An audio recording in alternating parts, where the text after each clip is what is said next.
HarperCollins presents Short Life in a Strange World, Birth to Death in 42 Panels, by Toby Ferris. Read by Jot Davies.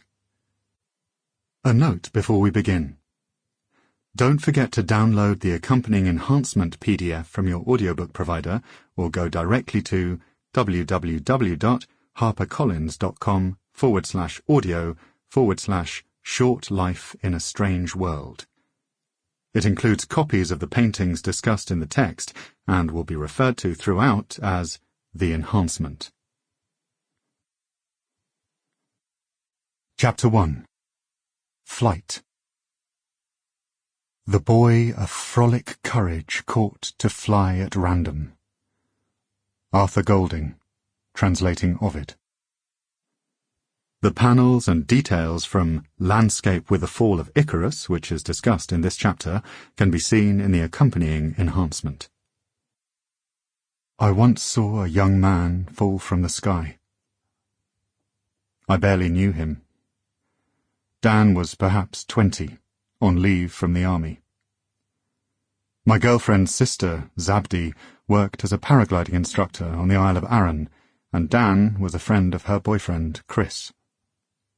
And so there we were on a September morning in the late 1990s, Dan and Chris and my girlfriend Anna and Zabdi and I, on the slopes of a green hill on the Isle of Arran, paragliding.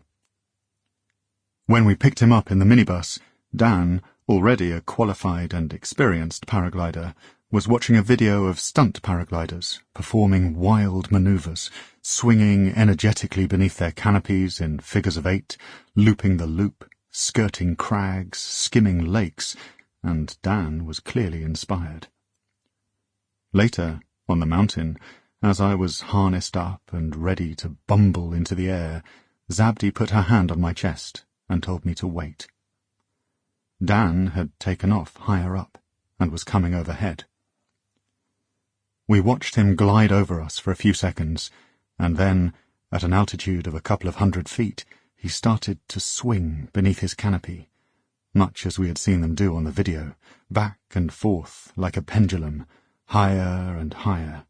6, 8 swings sweeping out an ever-lengthening arc, just enough time for Zabdi to mutter something under her breath.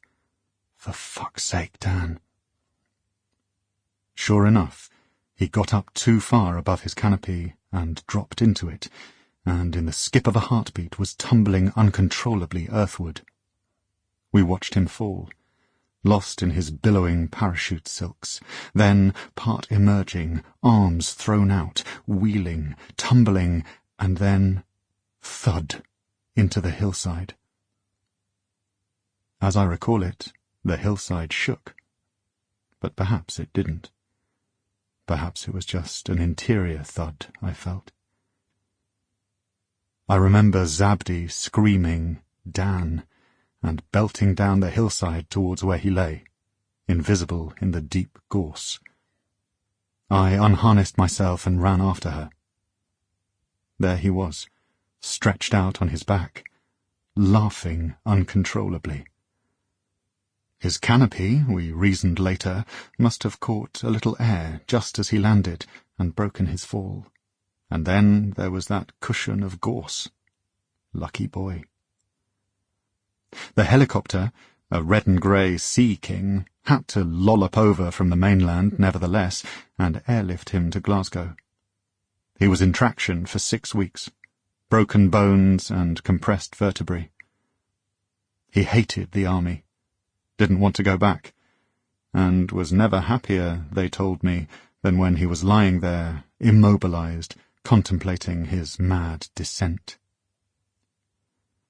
A couple of years later he went missing in Dundee after a night's drinking, and was believed murdered, or drowned, until they found his body in a disused factory.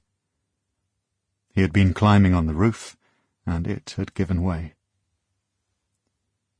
In 2012, at the age of 42, I decided that I would travel to see the 42 or so extant paintings by Pieter Bruegel the Elder. A mania for Bruegel had recently gripped me, and I Sample complete. Ready to continue?